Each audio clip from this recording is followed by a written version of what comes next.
and welcome to another episode of Cosmic Tea Hour 999. We are so excited and grateful to be joined by you tonight. And Ash and I are here with Miss Andrea Watson. And the reason why we are joined by Miss Andrea Watson is because we have been running for about 6 months now, coming up on our 6th month. And we are so excited to be progressing the way that we are and touching lives the way that we are and connecting to the individuals that we have been. And we've gotten so much feedback. But since the very beginning, we have had our 5 mainstay people, and we wanted to return the love and the TLC that they have given to us by staying with us, by having them join us in the studio with us. So Denise, Val, Andrea, Haley, and Nilda, thank you so much for being with us from the very, very beginning. We love you all, and we are going to begin tonight. Ash, would you like to kick us off? Sure. Awesome. So, Andrea, it is so nice to have you on our show. You are a very good friend of Teresa and I's, and it's so nice to be together tonight. And so I had a question. If you would like to just describe like who you are and what gifts that you have and how you use them or see them or, whatever you want to say. Thank you, Ash, and thank you, Teresa. I just want to, really extend a big thank you for this program and this outlet, which I'll talk about a little bit more, but I just think that it just helps us to open up our minds and see things in a different way to kind of function in our daily lives. So thank you, one, for having me here, and thank you for doing this program. I love you both. Love you, love you, love you. I love you. I'm so excited that you're here. Well, making sure all of our outlets work while we're on. Well, when we talk about gifts, I originally started out as an angel Reiki master. And I just thought it was normal that I was talking to angels and that I was talking to people's relatives and all that good stuff. So at first, I thought that was the norm. That's what it was supposed to be. But then I began to realize that it went a little bit deeper. It's not your everyday that you walk around talking to people on the other side. And that's when I became aware that I was a psychic medium. And it has been a journey. All this didn't happen overnight. It's patience in the journey of growing your gifts. I'm not the same person even that I was from July to now. I feel that constantly my gifts are growing, or I'm having new experiences. And spirit surprises me every single time, and even with using the Reiki, I went to a spiritual retreat in October, and I was around 35 different, psychic mediums, angel Reiki masters, just all different types of facets of people that are spiritual. And it was just so yummy. And I was able to share my gift with, it's like, okay, you can go in the, the healing room. We have like 5 tables. Whoever wants healing, just sign up. And it was just like, what a great community. So I guess that's how I see my gifts. I'm still growing. Literally love incarnated. That's like the best, biggest gift of all. Like when I met Andrea, I was making a flyer earlier today, the video, and seeing where we started at and how many things have rippled in just such a short time of knowing each other, but they're big things, they're meaningful things. So my heart overpours with so much joy, because it's like, well, here's where we are and here's what we've experienced together. And then now here's where we're going next. And this is just one of the many things that will continue to expand for us. And I was thinking about, when we first met, if I had not approached you to be like, hey, I have messages. If I didn't have confidence in myself or hear the gift and want to utilize that gift, I would have never walked up to you. And we would have been like two ships passing in the night. But instead, I'm like, that woman needs to know me and I have messages for her. So I walk up to you and I start giving you all these messages. And we exchange phone numbers and we stay in touch. And then we keep growing. We ping pong back and forth. Like once we touched each other's lives, that was it. Like we were in there.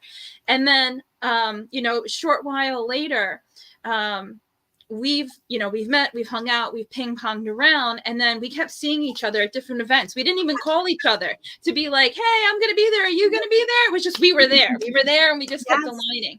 So when I crossed paths with Ash in a similar way, where we get on a podcast together and we immediately connect and we're having boom, connection, hours on the telephone together, ping ponging back and forth, the resonance in the love and in the heart that I have with her, I go, oh, you need to, some way, somehow, you need to meet my friend Andrea and my friend Jovi. And then I call you a couple days later, because as we keep talking throughout that week in like a condensed way, I'm like, the feelings, the connection, the mediumship, the way that things just keep coming together. Like, I just want to bring us all together in one big room and just hug it out and just get all the messages and like have this ascension. It's going to be amazing. You just have to meet each other. So finally, the day that I'm like, oh, okay, like I just got to figure out how we can have like a video call. Little do I know how much better it's going to even be, because I text Andrea and say, hey, what are you up to? What are you doing? And she's like, oh, sounds nice. Would love to connect, but I'm on a plane right now to Kentucky. And I'm so sorry. I don't have time to talk about it. I'll have to catch up with you. I'm like, where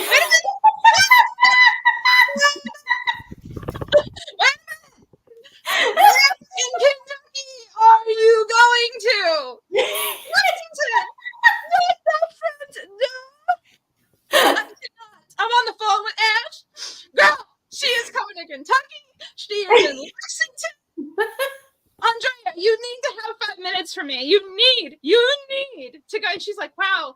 Ash says to me on the phone, wow, when you want something to happen, the universe really makes it happen for you. I was like, what are the odds that you're going to be on this airplane and you're going to cross paths? I'm like, I just need 5 minutes of your time for you to go meet Ash. She's literally 5 miles away from the airport. What are the odds? First, I thought you were losing your mind. I was like, there's no way. What do you mean? What do you mean? Like, I'm in Lexington, Kentucky. How can she be 5 minutes from me? Like, I know. So this is like my, Ash and I, and then I'd love to hear like what it's like for you. So then you get in the car with your friend who says that where Ash works is where she needs to be at 1 p.m. tomorrow. And do you want to stay home or do you want to go? And you call me and you're like, you can make this up, okay? No. Like, what do you, like, do you have like a little strings you're pulling over there to make this come into effect? Like, how is this happening right now? So the next day, Ash and Andrea met and they spent the afternoon together with Andrea's friend. And I bring that story up to you to compound that when the universe wants to bring people together, when Source wants the right people together, the tribe finds the tribe.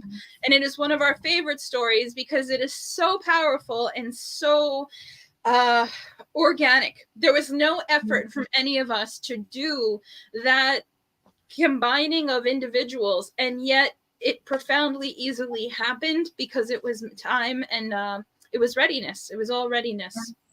Yes. What was your experience with that like? For me? Ash? Both of you. Like one at a time, but both of you. It blew my mind. I mean, it literally blew my mind because here I am. I'm thinking, okay, I'm going to Kentucky. I'm disconnecting from my other world. I haven't seen my other girlfriend in a while. And then I turn my phone on. I'm like, oh, Teresa's reaching out. Like, how's the girl? Oh, huh? What? What do you mean? What do you mean? What do you mean? Like, I'm in Kentucky. And then no, but she's in Kentucky. She's like 5 miles from you. you've got to go see her. I'm like, okay, like, does she know me? How does she know me? How, like, it was confusing, very confusing. And then I get in the car with my girlfriend and I was like, okay, so I know you're not going to believe this, but, and then I go through the story. She says, well, I really didn't I wanted to wait to ask you. And I didn't know if you would want to go with me to, the institution or not, and I don't want to leave you at home. But again, where she works is right across the street. So it's a done deal. And then it was even earlier that I ended up getting there because, and somehow or another, Ash with her intuitiveness just knew that I was hanging out. I mean, it just fell in, it was just seamless. And what a joy. What a joy. What a joy. And what a beautiful person. Love you, Ash. Oh, I love you too.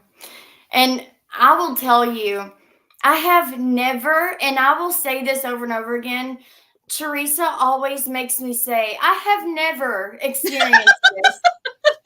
Never experienced this, okay? This is always with her. And so I'm talking to her on a lunch break, right? And while I'm on the phone with her, she's like, oh, oh. She laughs for 5 minutes. I have never heard a girl laugh for 5 minutes. So historical, like she's doing now. I'm like, what is going on? What's going on? I was like, oh, what's going on? So then she tells me she contacted you. I'm on the phone with her. She's texting you. So I'm finding this out at the same time. And again, you didn't know if you can make it work because you came to visit your friend. And Teresa's like, oh, it's going to work. Like the universe is going to work. And so next thing I know, then I find out that your friend asked you to go to an appointment with her the next day. And it just so happened to be at my work. And the department that I work in, just the building right across from mine. And I go get Starbucks right there all the time. There was a thing. The Starbucks, because you couldn't use your phone. Don't leave that out. Oh yeah, I forgot about that. I totally forgot about that. You include that little tasty treat. First of all, I was not allowed to use my phone at work. But so all of a sudden, I knew she was going to be there at 1:00. Well, about 12, I'm like, what am I going to do with my time? And then all of a sudden I had like this intuitive, like this telepathic calling. I'm just going to go on over to Starbucks. I'm going to go on over there. It's my lunch break.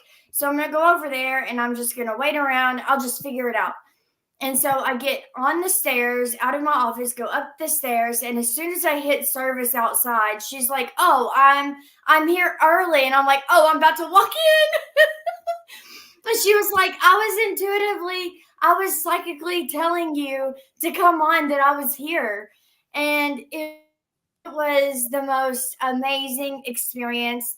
It is one of those moments where you meet someone for the first time and your soul is just like, oh, where have you been? Thank you. And this is why I spent 5 minutes laughing. Thank you. I couldn't have said it better, Ash. I couldn't have said it better. Really.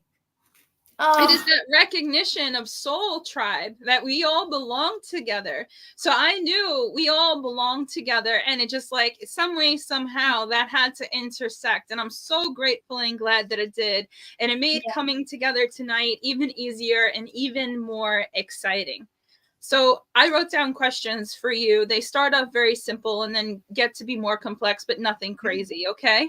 Cool. So the easiest, most simple one is, since you've been with us for the past almost 6 months now, what have you taken away from watching our podcast? Wow, that's a good one. I mean, I absolutely love your podcast. That's the most simple one, just so you know. No. I absolutely Nothing simple with her. There you go. But I think what I love the most is that it opens me up to see things in a totally different way. and the most simplest thing is complex. But you take that complex thing, you take the mystery out of it, you take the thinking out of it, the trying to figure it out, and you lay it before the person and they can fit it into their world. That's what's most important. That was one of the biggest gifts I got from Nancy too.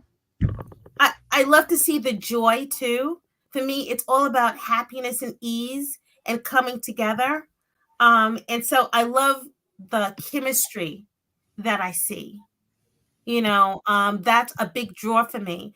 I'm one to love community, and a good community, a supportive community, a community that actually, you reach out to your fan base and envelop them in as well.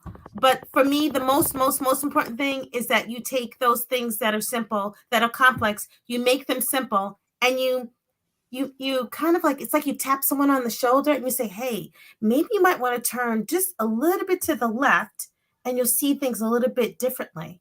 And it's even more positive, and it'll make your life easier. So it's joy and love that comes from all that. That's what I love about the program. I love all of that. My next question is, what do you want? Right? Got my little pretend microphone. My bubble pipe's coming up next.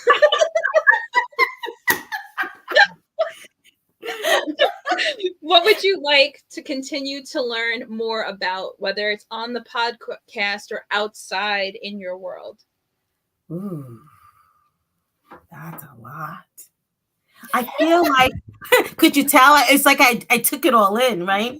I mean, for me, it's all about learning, growing, and making a difference. So that is my mantra for my life. And by doing that, of course, we help people along the way.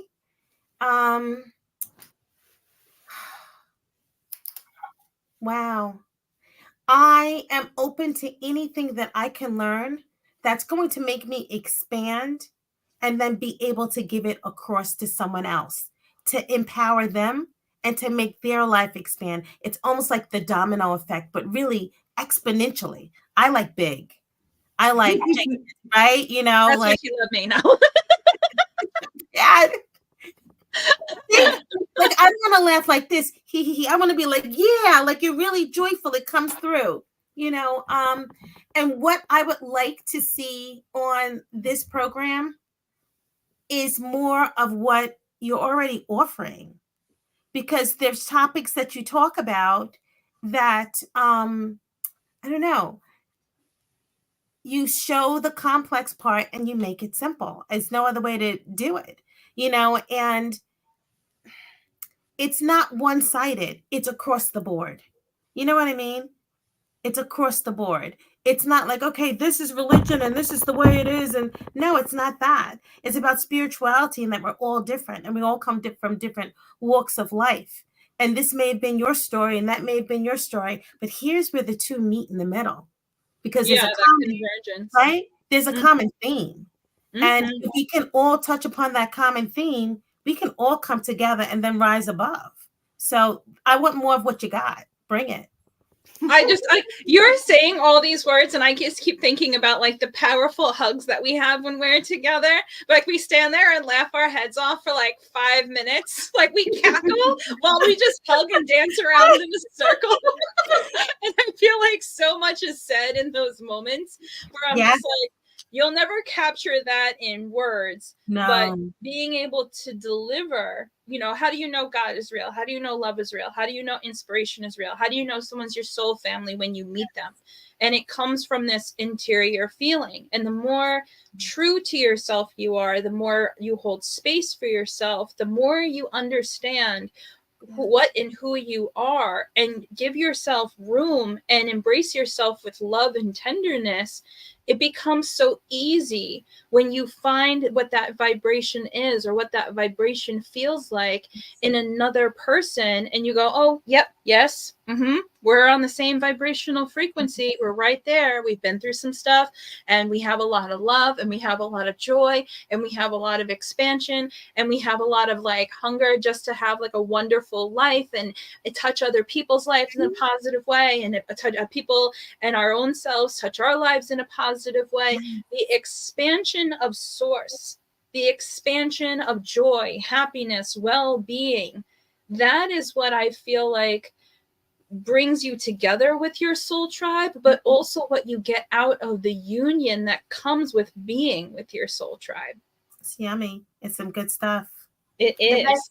The best thing I love about this podcast, I just have to say this, is usually on platforms, people are interviewing people, but the information that comes out of this is coming from higher dimensional vibrations. It's energy.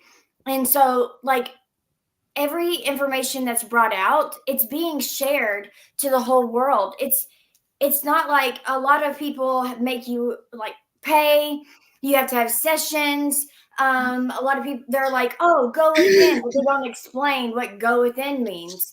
And they talk about things that they like you don't understand. And then you're searching all over the internet like, well, what does this mean? What does this mean? And then you have to pay for specific things like going within. You have to pay for this, you have to pay for that. And so what I love about this is we just give it all. We just give all the information because we want everyone to understand it. We want everyone to be doing it and be along with us. And that's what I love about this. There is so much information that comes out in every single podcast. I'm so grateful because anytime that I watch a podcast, I get so aggravated because I'm like, oh, just explain what that is. What do you mean going into the 5D? What do you mean ego? What do you mean these things? And like, it's frustrating. But this podcast is like, well, we'll tell you all about ego. We'll tell you all about 5D. We'll tell you all about it. Like, and it's free. So, and we interview, it's anywhere between, we're interviewing people that are famous. We're interviewing people that are writing books. We're interviewing people that are doctors and gifted people, like wide variety of people. And then like bringing people, showing love to the people that watch our show faithfully. Like we're like, hey, come on our show because everyone is equal in our eyes. And we just want to give as much information out there as we possibly can because that is what love is all about. It's not to sit here and try to sell it.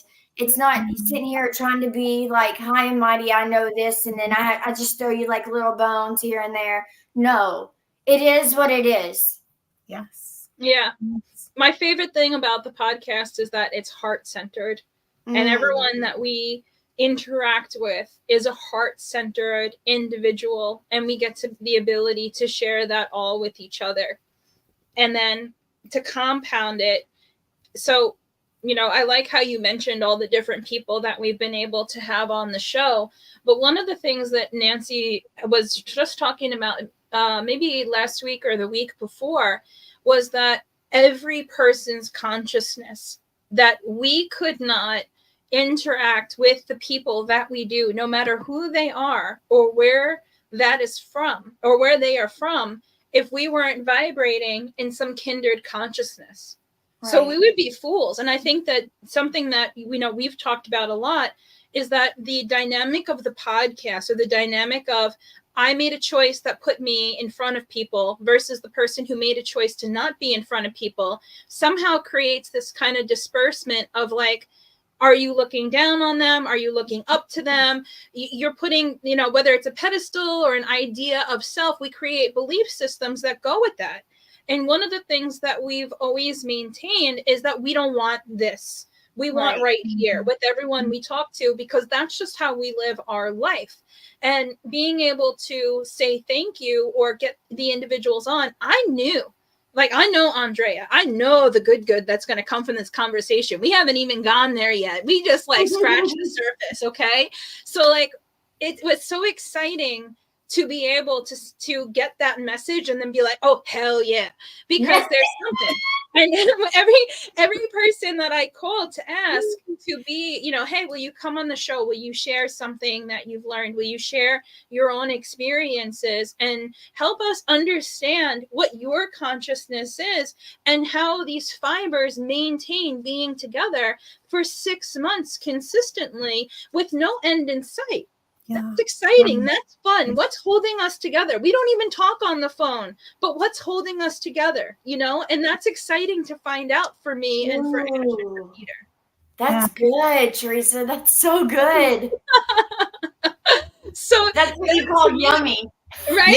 Yes. You be saying yummy in no time. My sister and I say yummy all the time now because of Andrea. I said to Kristen earlier, I was like, just so you know, Andrea's going to be on the podcast if you want to watch later. She goes, oh, that's yummy. She's like, I'll be at the gym, but I'll be watching after. And on top of Teresa, I mean, I'm so grateful. Like, it is so rare to have a Buddha master. Like, you were able to bring your Buddha master on here to talk about all of the like amazing, great knowledge that she brings forth. And then you studying under her for 13 plus years. And then you relaying that information on here. I mean, that is so unique. It's so unique. And I'm so grateful. I'm so grateful for this platform. And so, Andrea, I cannot wait to hear the rest of it. So I'll let you go. Sorry, Teresa. No, all good. I appreciate it. Well, to me, it's like Nancy changed my life. And it would take much more than an hour to talk about what life looked like pre-Nancy and what life looked like from Nancy. And it wasn't like I met her and I walked into her living room and boom, I got it all. It was consistency. And it was learning something and unlearning something for years straight. And, you know, being able to say I've worked with this Buddha master for 13 years is a big deal. But the humor in all of that is that when we moved into the light age, it was like this was the regular, this was the habit that we learned. And as soon as we transcended into a new vibrational pattern, I have to start back at square one with her. We're going to learn how the world works this way. So I was like, you know, if I'm like me relearning, shifting gears, bringing in all these things, I'm not the only one who has gone through these experiences. And I'm a talker in case you didn't know. So I know the great mystery. So like being able to go so many places and meet people, everyone has great advice somewhere. There's always a tidbit to be found. And I feel that God works through people.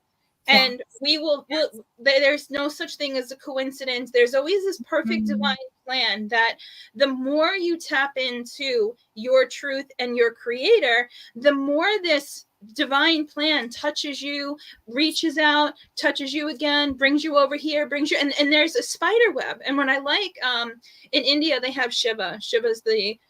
In Hindu faith, they have Shiva, and they talk about how he's this creator destroyer God, and he's always bringing you to the next thing that you need to be in alignment and taking you away from what no longer resonates.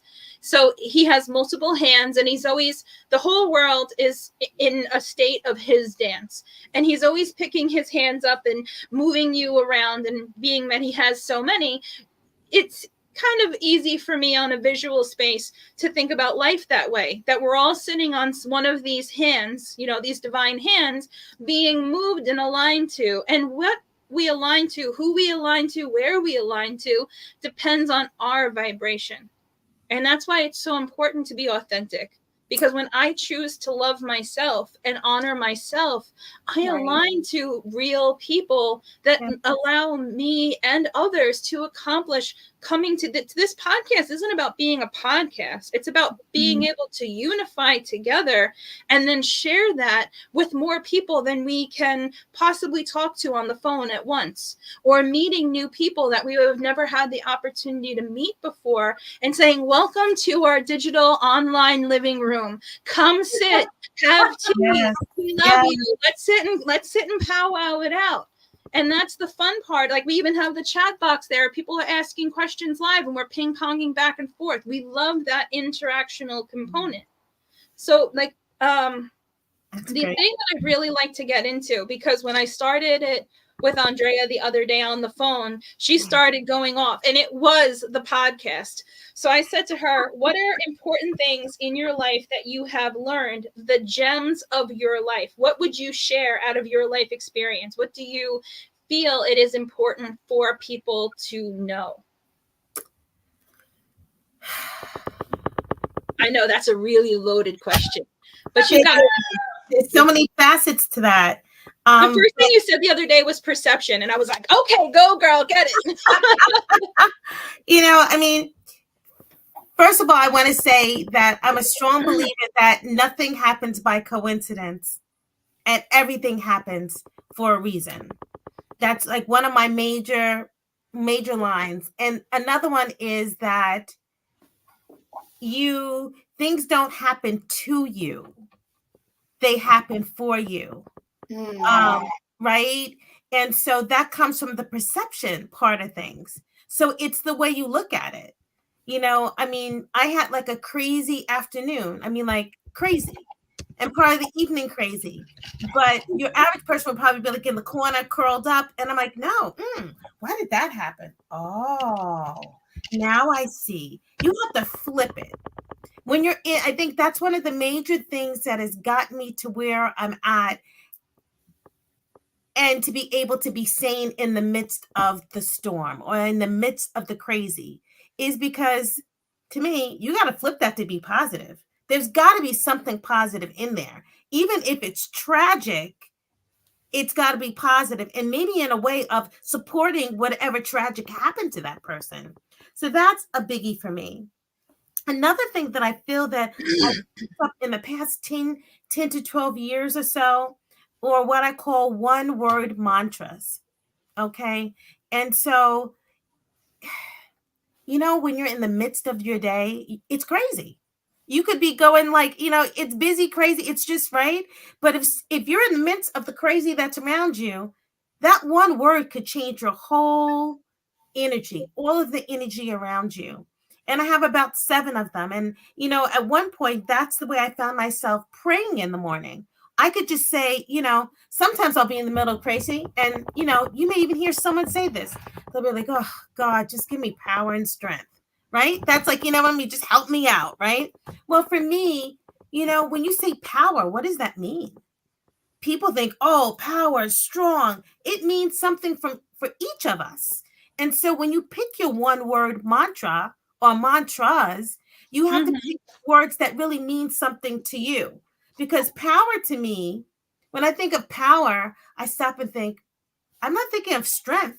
I'm thinking, I want a miracle. That's what I want today. Right? I want power. I don't want you to change water to wine. All I need is one little small thing, right? Right? So, I mean, we have all little small miracles that happen in our life every single day. And we let them pass us by.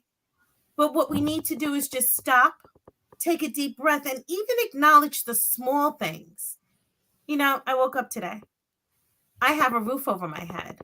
I have food on the table. I mean, it's small, but as you go on and you start thinking and feeling that gratitude, it'll get bigger and you'll be like naming stuff that's crazy, right? So I think it's the words in our life that we use. So power, right? Strength. Do you have a favorite word? Peace. That's my last one. Because if I have peace, I'm in. That's my best one. Peace. It's yummy. I know, here I go with the yummy. Yummy. But it's yummy. And you know why it's yummy? Because it's like, there's no anxiety. There's no place that I'm rushing to. There's nothing that's taking up space that shouldn't be. I'm in the place of contentment. I'm happy. I'm loved. I'm everything. I have peace. I know someone's taking care of me. Well, no matter what your belief is, right? We know we didn't create ourselves. But when I have peace, the world could be falling apart and I can still have peace. Because I know I have a network. Like, like we're in the Verizon commercial. You turn around and you see a whole network of people. Okay, Yeah. each one of us have that network, and we forget it. You know, so when the crap hits the fan, what I need all of you out there to do is just kind of flip around and look for that network. You know, silently go within and call on the powers that be, because we all have a spirit team. We all have people, loved ones, or whatever on the other side that are there supporting us and taking us along our life's journey. So I don't know if I answered the question, but you definitely answered the question. So we work off of multiple platforms at once. We get some people on Instagram, some on YouTube, some on other platforms. So Meg just wants you to say 100%, 100%, peace is so important. Yes, yes, yes. So one thing I want to add is that my word is glide. And I think about a turtle, how it glides through the ocean, and you have that serenity when the turtle deep dives, or when you get on an airplane and it just takes off and you go where you need to go and you know you're in God's hands. You're not in control. And it's not that you're not in control. You're not seeking to be in control, because you understand that you're being supported. So every day, no matter what moment I'm in, I'm getting in the invisible airplane, or I'm deep diving with the invisible sea turtle when I say glide. That's cool. I know, it's a lot of fun. So that's my, do you have a word, Ash, or is this a new practice to you? Like as a single word mantra? Mm-hmm.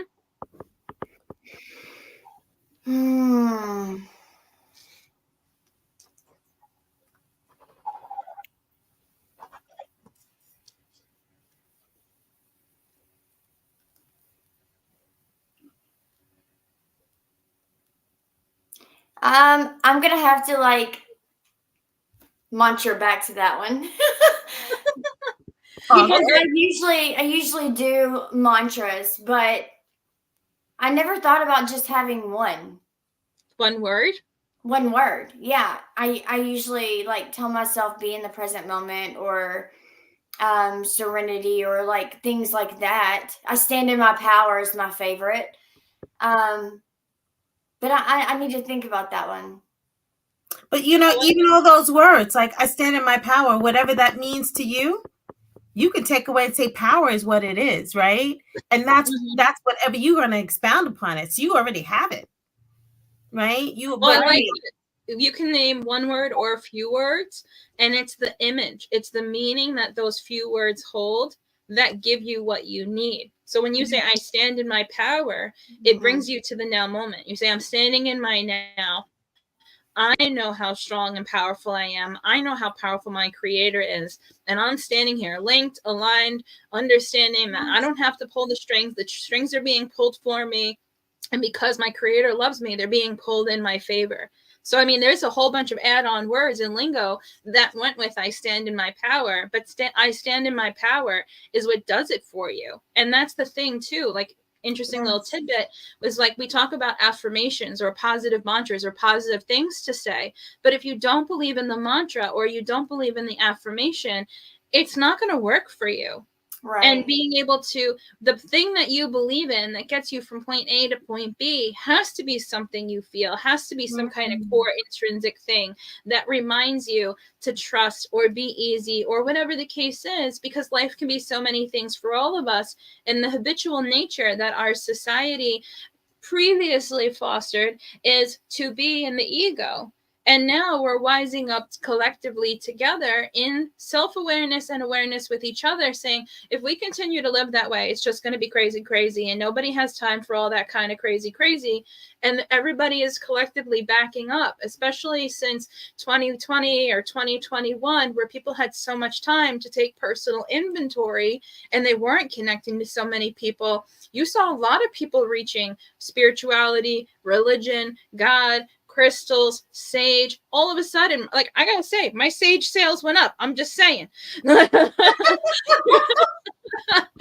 Just saying, okay? So there's a lot of people now, there used to be 1, 2, maybe, crystal vendors per show. Now there's a lot more per show, or different types of spiritual vendors, or different kind of hey Val. Val's like, I'm here.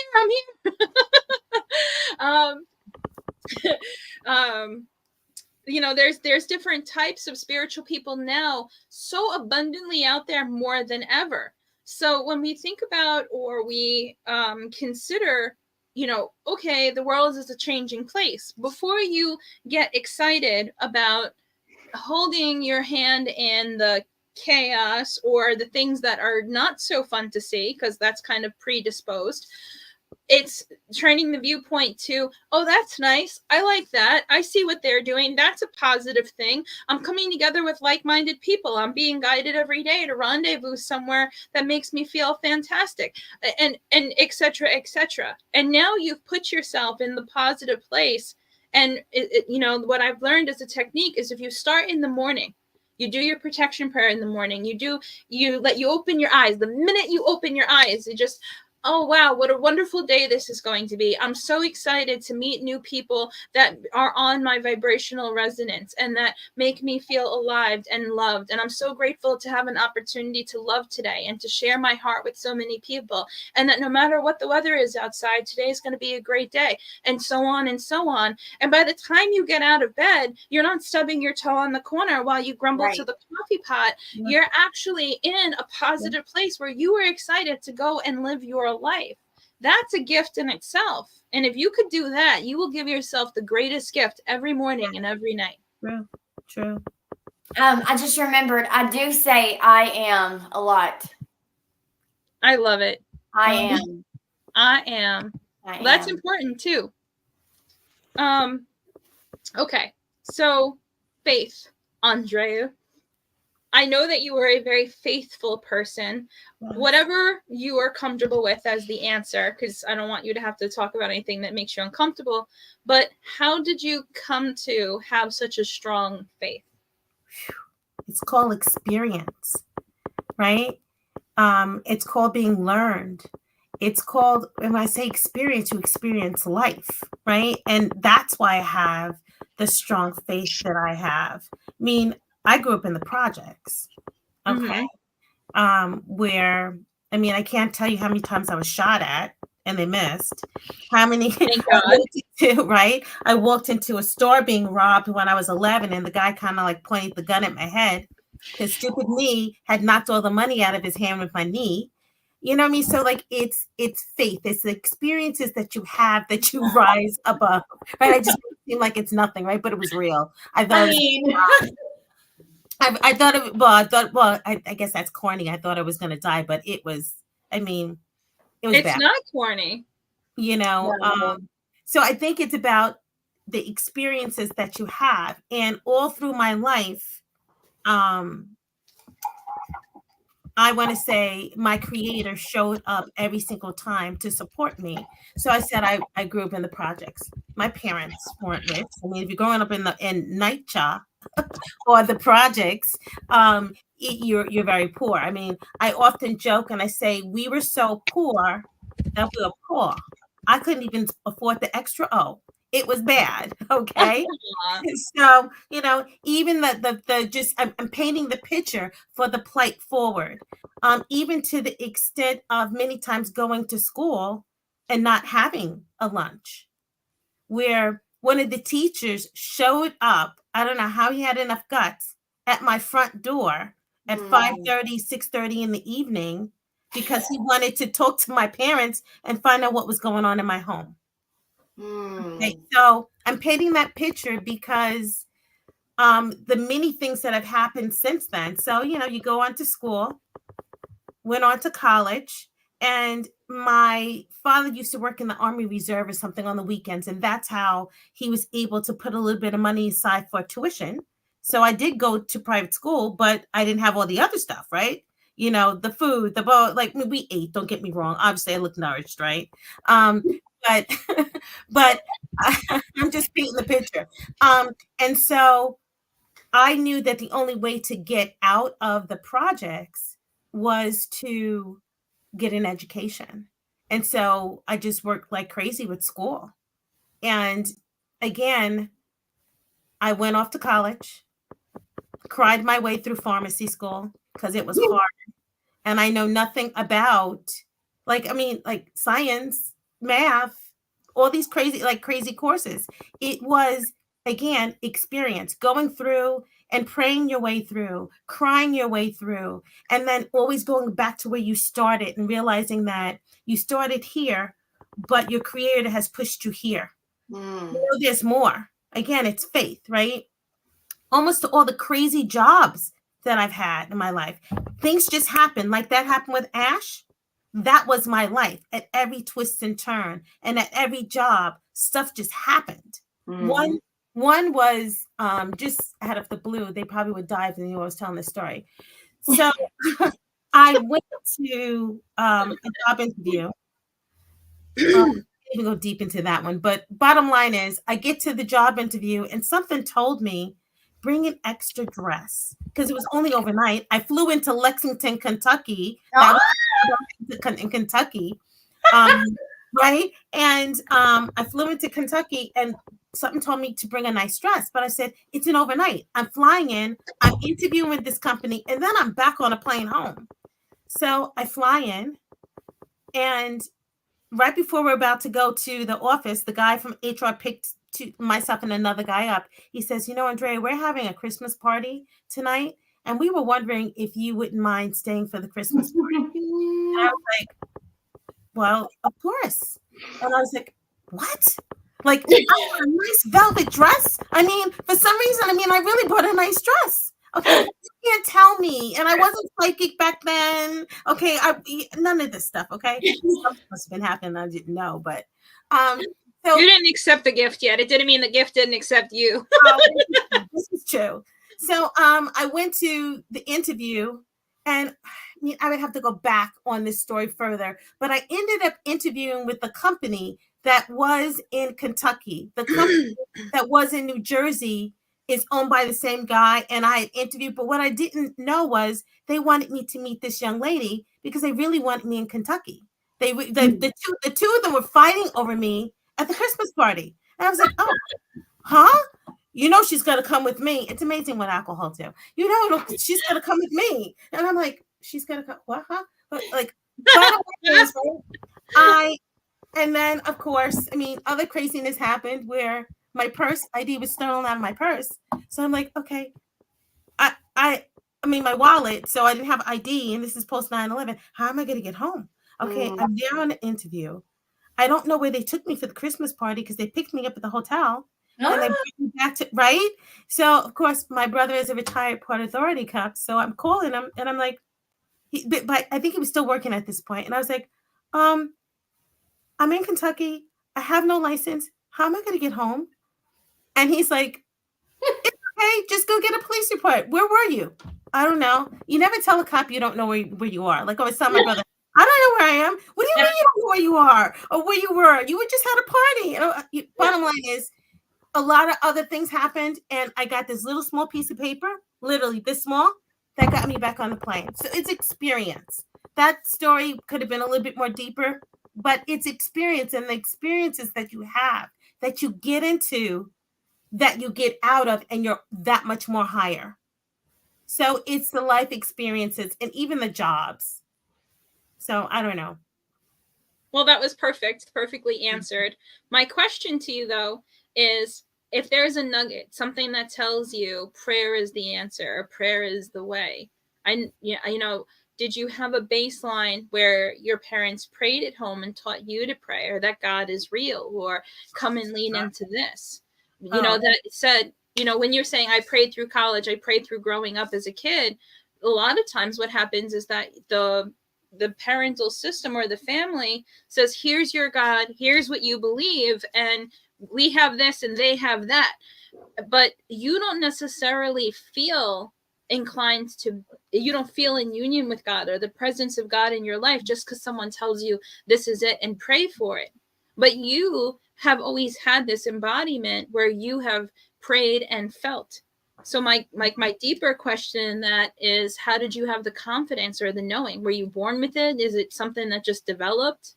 I want to say it's a little bit of everything, and I'll put it out there. So it really is the fact that it's God, and we all serve the same God. I don't care if you want to call him Allah, what do you want to call him, or the Creator. Okay, we say God, but really we're talking about the Creator, right? Right. And so my dad was Methodist, my mom was Baptist, and all the kids were Lutheran. So how do you explain that, right? But the bottom line basis in our household, um, God was center for my mother. And I can't tell you the way she raised us, it was all about love.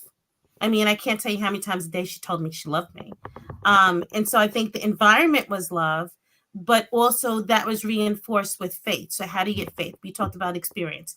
But yes, so in my house, there was that notion of God, so much so that my brother was in public school and I was slated to go to public school, but my mother said, there's something different about you and that you really, really believe in God. I mean, I'm only like 5 or 6, right? Second grade is when I went into public. First year was public, and then second grade was private, and I went all the way through that way in a Lutheran school.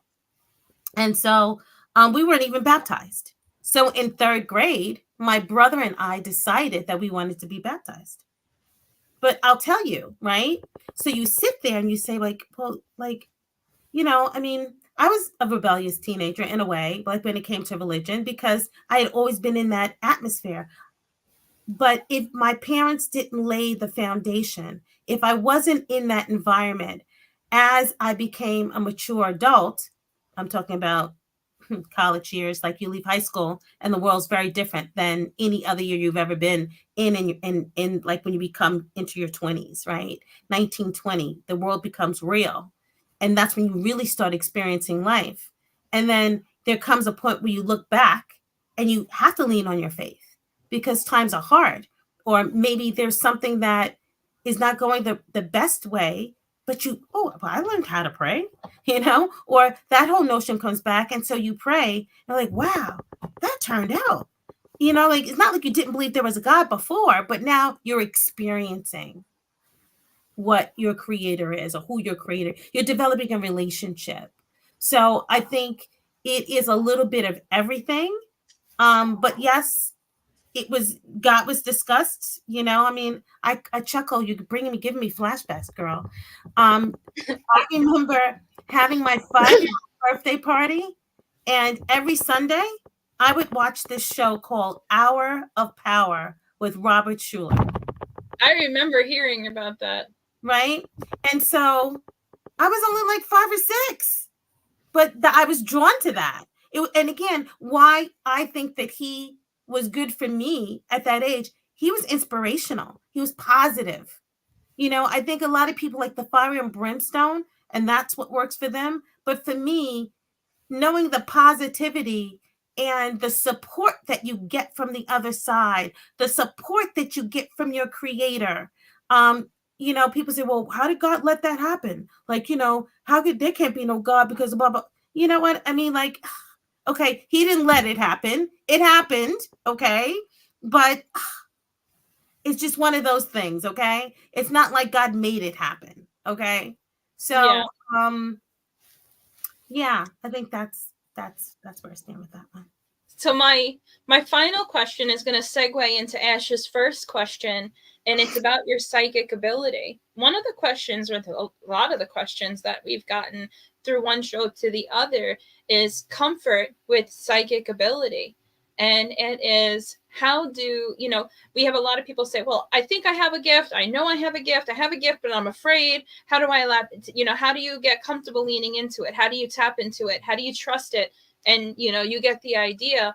But since you are literally walking through psychic gift development at this time, this is a great way for me to ask the last question and Ash to begin her line of questioning by, bridging together at this point. So what's your experience like, or what advice would you offer to somebody who feels that they do have gifts and they're trying to explore them or have the confidence to step in them to begin with?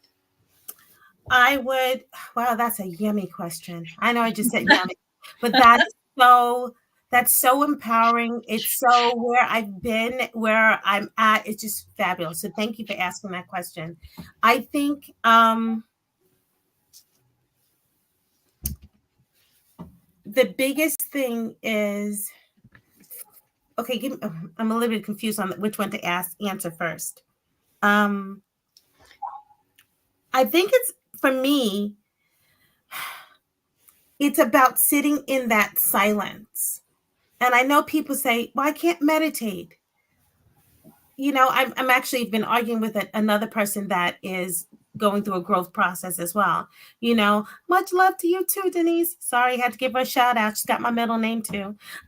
Anyway, so I think it's a matter of, one, for me, meditation and going within. And meditation doesn't have to mean like, and you think absolutely of nothing, and that's what most people think. You're going to let things come in, but then you're going to push them out, right? And say, okay, nope, I'm just want, more stuff come in if it's going to come in, but you'll know when spirit is talking to you, or you'll know when an answer comes through, because it'll just be different. And again, it'll be your intuition. That's like a part of the big part that I'm talking about. It's been a journey, is all I can say. And my first word is for, even when you were asking the question originally, what came to me is don't give up. For all those people that are out there that are growing spiritually, that are tapping into their intuition and mediumship, don't give up. You're going to take those 2 steps and then maybe be pushed to the side and say, I don't know, was that? Nope. I want you to sit there and then go within further, because they're going to talk to you more. Don't give up. And the confidence doesn't come overnight. Okay. And what do I mean by that? So with my particular gift, and I'm surprised they've been quiet all night. I'm so happy they've been quiet all night. With my particular gift, I joke and I say that I am the bobblehead medium, because as I talk and I'm having a conversation, or I tell the person, my head will go yes, my head will go no, or whatever else they want to do to me. So I would tell the person what I thought, tell them what I'm feeling, tell them what's going on in their world. And as I'm talking, my head's shaking and bobbing. And if I get it wrong, if I get something wrong, they'll shake my head no. And then I have to go back across the bridge. I feel like I'm like in the middle between, let's say if I'm, doing a reading for you, Teresa, I'm going to talk to you, what they're telling me. And then when they say, nope, didn't get it right. Or if you say, no, Andrea, that's not quite the way it happened. I'll be like, okay, hold on. I have a conversation with them. I come back. So it's a back and a forth type of thing. And so it's growing with them as well. And knowing, I didn't just sit here all of a sudden, like, I didn't just say, okay, I'm a psychic, and my head started shaking back and forth. I mean, I was doing Reiki. That's what happened. Originally, Angel Reiki Master here, giving Reiki sessions, getting messages, but that's normal, right? And going through the process. We're in the middle of COVID, and I'm sitting on my bed one night. My massage bed. I'm sitting on the massage bed, lights off, candle burning. And I feel like this. I was like, okay, no one just pushed me, because I'm the only one in this room. Almost like someone pushed my right shoulder. I was like, okay. And then someone pushed my left shoulder. I was like, okay. So then I was like, what, right? Because then you're like, should I run out my room? You know what I mean? I know you. You be the first one to grab a shoe and be like, "Are you playing? I'm not playing." Right? You know it too. So I'm sitting there, and then I was like, okay. I intuitively felt, and what does that mean? When I say intuitively, you're going to know that you know that you know. It may be even a little bit of an inkling, but you know. I was like, I think they're trying to do yes and no with me. So I asked the question. I asked the yes question. I went that way. was like, okay, I don't believe that because I'm just making it up. Like, we're testing the waters. I have a no question. I went that way. I was like, stop the clock. No way. And then, of course, I sat there and started asking all these questions, and yes and no started to grow. So that's how it originally started, the yes and the no. But now they just take over the head and do what they want to do. Or at the same time, they also talk to me. I hear them. Um, they're very funny. And it's almost like friends with you all the time. It's such a blessing.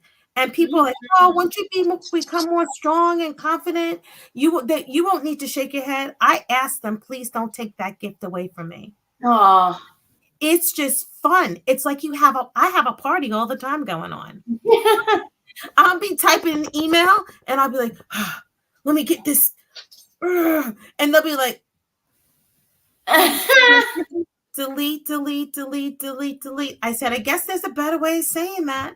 And then I type it and then I get so it's like I have, again, like everyone else out there has, a network. Yeah. Just cool stuff in that way. So I would say the most important thing is patience. Don't give up. Tap into that intuitiveness, because I think all of us have that intuitiveness. Is how much we want to go in. How can you go in and have more of a relationship with those on the other side, or with your spirit team, or to further understand or get to know your gifts? Is spending time with yourself and your spirit team. How do we do that? Through meditation. Don't think that you have to be with both hands clasped and going, that's not the case. We need you to sit in silence. And it's funny, about 2 weeks ago, I started taking classes with this gentleman, and he's like, he always calls me out. It's just so funny. I'm like, damn, my spirit team must be telling on me, because I had thoughts. And he's like, Andrea, so when you go and you meditate, what I want you to think is it's like praying. You're sitting there and you're talking to God, but you can talk to God, but also when you're sitting, you're listening for answers. So it's not as boring as it seems, meditating. If you look at it that way, that you're there for a relationship and that it's a two-way street. If that starts you on the path to meditation, then so be it. Sometimes we can be in this state and talking to each other, and our minds are somewhere else, or all of a sudden we catch ourselves and we're daydreaming. Wherever we went just 5 seconds ago. That's a form of meditation, right? Mm-hmm. So the ones that say I can't do it, you don't realize how many times you've already done it. Right. Right? So I don't know. That's my spiel. Well, I knew two things when this podcast was going to start: that your guides were going to be quiet until they got to Ash, and that they were going to show up when you were talking with Ash. And I've been waiting with bated breath for that interaction. And then the second thing is that we were going to run over in time, but it was going to be amazing, so it was okay. So I'm not going to take more time away from Ash, but I'm very excited about what happens next. Well, of course, with what you're saying, they have to say yes. They've been holding back because my head went flying back, and I'm trying to control. Oh my God, they're in my business. Hello. I've been waiting, so I'm like, okay. So now I'm just observing. Here I am. Ash, go girl.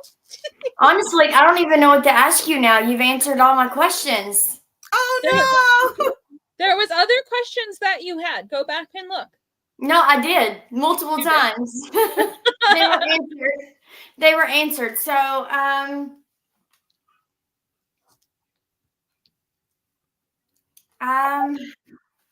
Okay, let me. Maybe I can think of something too. Who knows? It's true. Oh, you know what? There was one thought process of where am I going, right? Because my whole purpose in life, I feel, is that the gift that I have is supposed to help those along their life journey, right? But I have a journey too.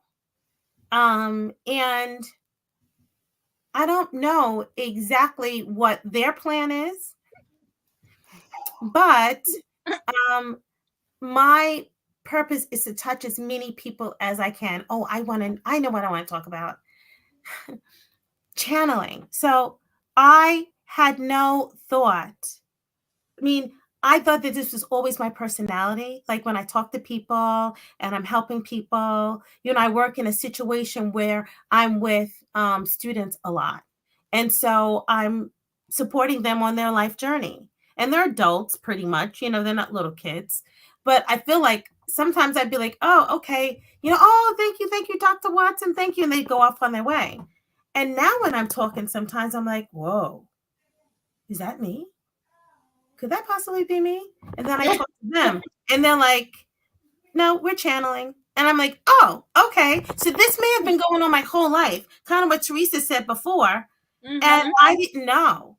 And that's just been one of the gifts that God has given me to inspire and support. Like I feel inspiration as my core. My gift as an angel Reiki master, that's another thing that I can throw in there.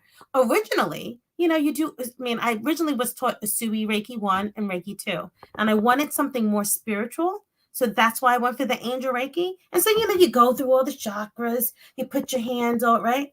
Well, one time I'm sitting there and my hands start flying. Figure eights, and I could feel the 3D of it. Like figure eights like this, figure eights like this. When I do Reiki, I do nothing. Spirit moves my hands all over. Sometimes I'm in some crazy positions. Great, I'll be in some crazy positions. And then I also I know when I'm taking stuff out, when I'm waiting the water, when they have me, it's amazing. So what I'm trying to say is from our first conversation of meditation, right? And don't give up. My gifts are not the same gifts as 4 years ago or 5 years ago pre-COVID when I decided I wanted to switch to do angel Reiki. I have grown along with my team. And how does that happen? Again, spending time with your team, spending time in that silent mode. They're going to talk to you. You're going to probably start to hear and you'll be like, no, that was my thought. No, you're going to slowly realize that was your thought. That was someone who just telepathically said something to you. So you'll grow along with your gifts. Don't give up. I have a question for you, Ash. So Andrea is mentioning channeling. And as soon as you mentioned the channeling part, Ash, Andrea, I think about when I made you that bracelet and the wild, high vibrational energy that came through, because I would not have been able to tap into that energy if I was not tapping in for you. That was like one of the most wild experiences I've ever had, where they came to me and were like, we have messages for you to give her. And I was like, wow. The energy was off the hook. The whole experience, if that was, I can't even get the words out. The biggest, the most wildest, the most inspiring, the most one I can't wrap my head around experience of my whole entire life. That was, as we would say, off the hook. That was like energy like I've never experienced, felt. The messages were, oh my gosh, yeah, hello. Oh my God. Okay. Every part of my body was hot. She thought I was shaking to the point where she's like, do you need some orange juice? Do you need me to take you to the hospital? Because I was just like, oh my God, and it was a happy are you okay? I was like, and then the messages just start going. They machine gun her. And I'm like, and me, the observer who's pushed over here is like, wow, this is so cool. I didn't even know this existed. Or these people, I knew it existed, but wow. And then the messages are pouring through to her, and she's looking at me like a deer in headlights. I'm looking at her like a deer in headlights, and they're just like, both of you are gonna get it. And the messages just go until they're not going anymore. And the residual energy was so visceral that it was physical, not a spiritual message that had spiritual energy. And you're like, where is it? Can I feel it? Like the whole car had this big, thick bright, Yes. loving energy in it. Yes. And I was like, I feel so much energy right now that like I just need your hand, or I need to like put this energy in you so that I Wow. felt like I Wow. was in that movie like Guardians of the Galaxy, where they all hold each other's hands to deal with the stones of infinity. Like, it was wild. It was It really amazing, was. beautiful to experience. Yes. So grateful for the moment. But wow, that was amazing.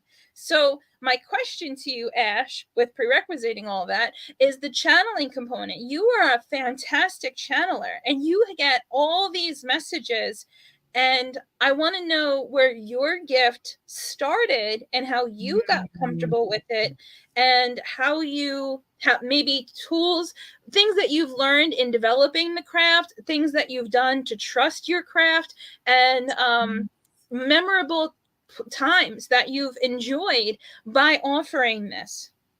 I know that was like 6 questions. You're welcome. Yeah, Sorry. but it sounds like wait. You don't even, I don't even remember what I just asked you, but I was good. I'm just so excited to hear the answer now.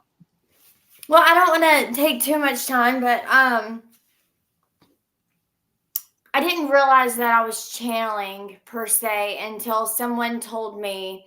I was tapping into a friend, and that friend's wife was like, "Hey, you're channeling her. Take your power back." And I'm like, "Wait, what? How am I channeling that person?"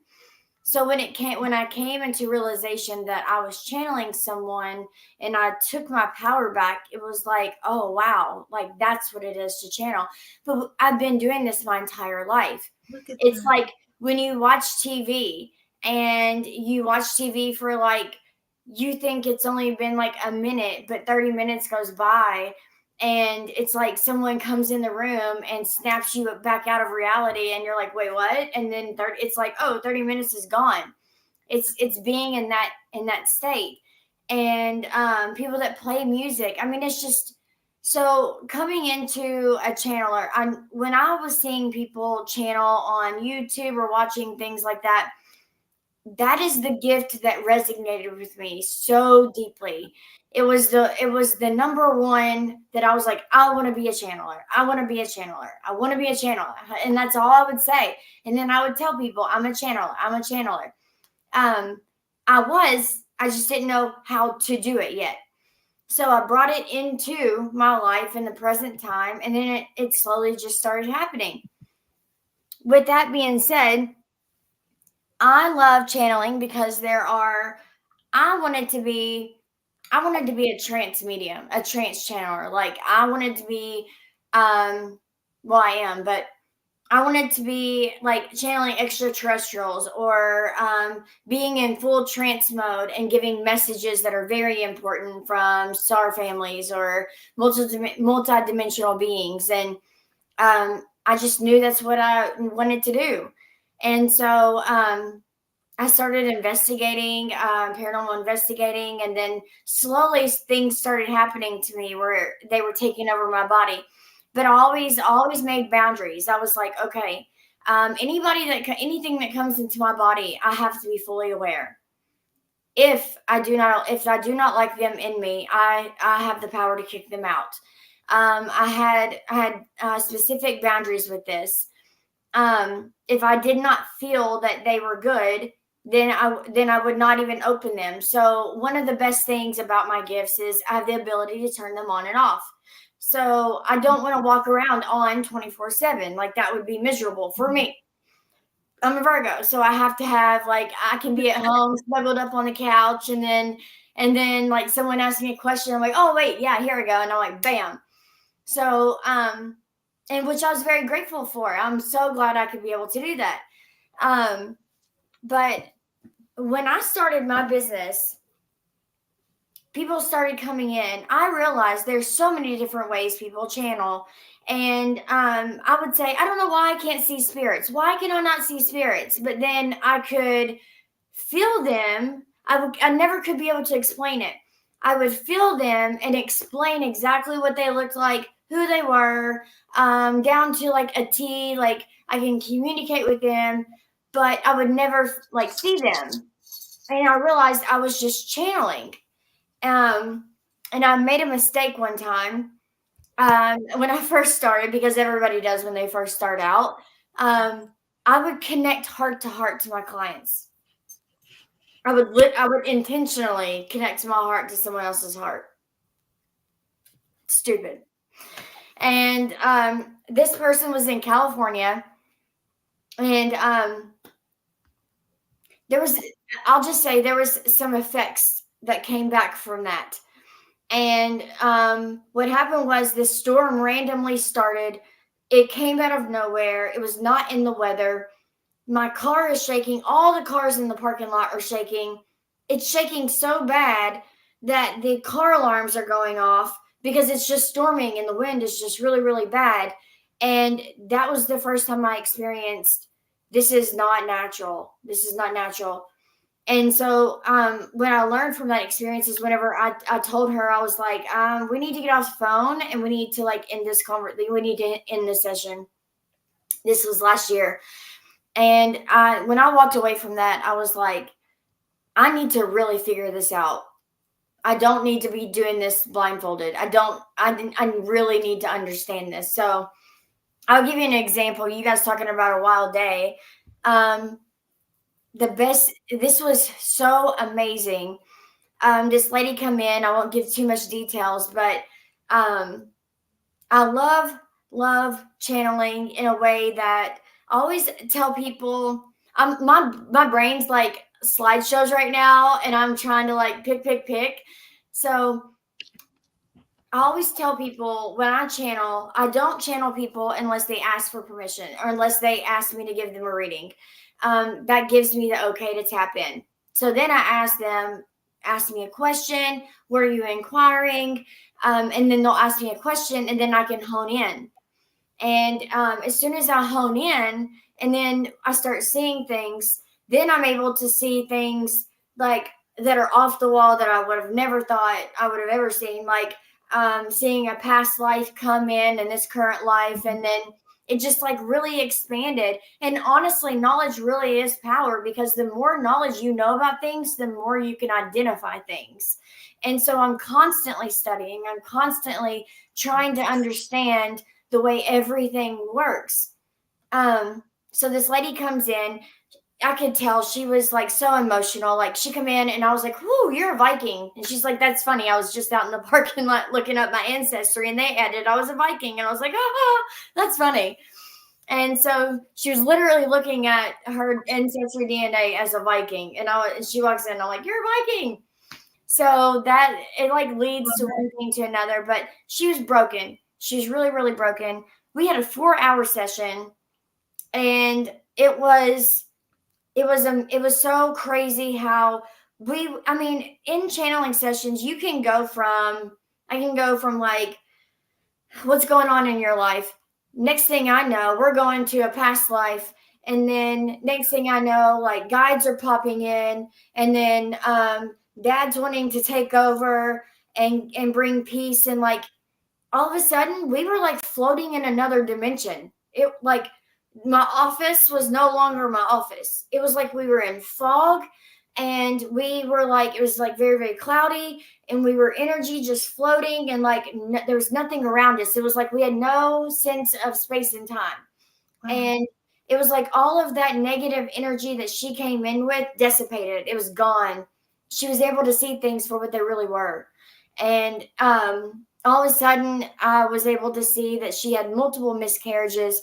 Her children started stepping in and she was like, "Yeah, I've actually had 2 miscarriages and then 2 abortions. And one was twins." And I was able to, this woman had never felt love. And so to make a long story short, because it's 4 hours long, these children had started like laying like flowers down at my feet and they hugged me and I just like broke down. I was just like bawling my eyes out because I felt every part of the love that they had for her. And it was so intense that I didn't even know how to contain it. I never felt that kind of love before. And then in return, like she's watching this happening and then I'm able to hug her and then the energy exchanges. So I always say energy is everything. Energy is everything. channeling is just, I think everybody does it, but I don't know how I'd live my life without it. I don't. It's like having your goggles off and you can see things for what they really are, but also stand in your power and have control over your life and see when the negative hits, you just see it all. And that's what I love. But most importantly, it's love. That's Yeah, I love that. Like, there were moments where you were so overwhelmed with the love that you felt, even just recanting that story. There are no words. And one of the first things I said to you is that what I've understood in this journey is why masters become so quiet. Because when you really feel love, the words begin to diminish. There's no words for what you feel. You're just feeling it. And I feel like the more you embrace your psychicness, your mediumship, whatever ability it is, we're really just talking about a connection to source. Right. And how are we connecting to source? And clairsentience, clairaudience, clairvoyance, whatever the case is, you know, in my experience, and I think this is an important message, when I first met Nancy, I was very empathic. I would walk into a room and I would feel somebody's physical body. And it's to the point where I walked into a room, and this is like my most pungent memory of being an empath, and immediately my elbow started to have searing pain. And I was like, oh my God, I don't know what this is. And I was like, oh, wait, no, I do actually know. This is messages. And I looked around the room and was like, show me. Who do these messages belong to? And the gentleman that was there, I said, you, because I see him glowing. Oh, you. So I walked up to him and was like, these messages belong to... Excuse me, sir. I don't know if you're open to receiving messages or not, but these messages are for you. And it was clear or evident to me that the pain was not going to go away until he got these messages. Wow. So we started like getting these messages out. Your mother, your father, your wife, your cousin, your brother, and with each passing message I gave, the pain in my elbow receded. And when it was gone, I knew everybody had said what they needed to say. That was crazy. When I met Nancy and I said, you know, I don't understand. I know things about people that I don't know. I walk by them in the grocery store and I hear things, or I know the names of people that are in their lives that have crossed over. I don't know why I see people. I don't know why I feel people's pain. And she goes, you're a vibrational reader. You feel the vibrations that are going on throughout and around us, and you see them, because we are not just this physical can body that we have. Right. We are so much more than the physical vessel. We have our metaphysical bodies that surround us, and they are present in vibration. So physical, emotional, intellectual, spiritual, or psychic, ancestral, just this big bubble around us full of our metaphysical bodies. Like Nancy said in a previous podcast, most of our stuff that happens to us in the physical actually happened in the metaphysical or the energetic prior to even hitting us in the physical. So it's what's going on here. And the more sensitive you are, this metaphysical is physical. And I feel like that's where it comes from, with the crystals, with the earth, with people, with vibrations. When you channel, when I feel. And Nancy says to me, you don't want to be an empath. Why do you not want to be an empath? You don't want to be an empath because you don't want to walk into a cancer ward and pick that up. You don't want to be doing Reiki on somebody that has liver disease and pick that up. It's not yours. It's theirs. And theirs came from whatever place, but it doesn't belong to you. You don't need to suffer by having this gift. What this really is a type of openness. And you don't, and at first I was really sick, like I started to cry. She's like, why are you crying? I don't understand. I said, because I don't want to lose the ability to get messages and give gifts. It's such a huge part of my life. And she said, well, all you're asking is your guides to change how they come to you. And at first I'm holding on to it. You know, it's so important to me. I love these gifts, but I trusted her and said, all right, well, this is a whole new world for me. I can get these messages in a whole different way. I just have to ask them. I never asked them anything. I just got the message. So it was new to know that I could interact with them, and then said, okay, give me my messages in a way that's for my highest good and serves my highest good, that works for both of us. And one day I wake up and I start hearing things, and I was like, oh, here it is. This is the way. And I start seeing, I start smelling things, and I'm like, oh. And I would walk into rooms, and instead of picking up all the energy physically, I felt like I was in train stations. Okay, whoa, wait, hold on, one at a time.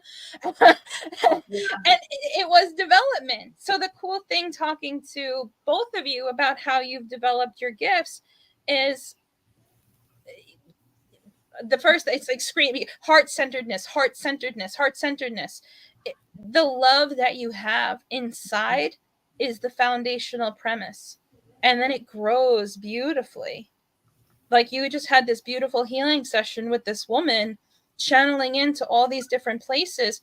These are the places that nobody looks, and what makes the thing that you bring to the table so important. And one of the things I had said to Andrea is a message I received earlier. It's self-confidence. It's self-esteem that gives you self-confidence. Knowing that, okay, you get the message, it's presented to you. Great. You could ignore it. You could do nothing with it. You get the message again, and you could do nothing with it. You get the message again, you could do nothing with it.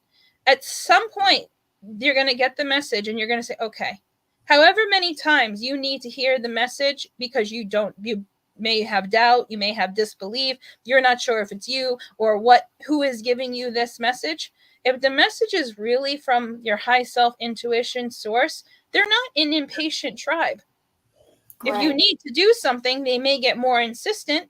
And there's been times that this gift has saved my life. Teresa, take 3 steps to the left. Okay, 3 steps to the left. The chair falls or swings by, and I'm like, that's cool. I like not getting hit by chairs.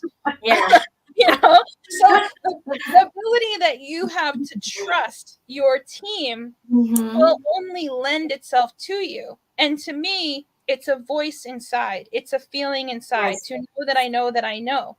And it's the same knowing inside that you have, that Andrea has. So having the self-esteem to say, okay, I know the sound of my own voice. I know the feeling of my own heart. And that may be the very grounding point of trusting and following or developing the gift is I trust my own heart. I feel my own heart. What does my heart feel like? And then I'll be able to know everything else. Everything else will fall into place.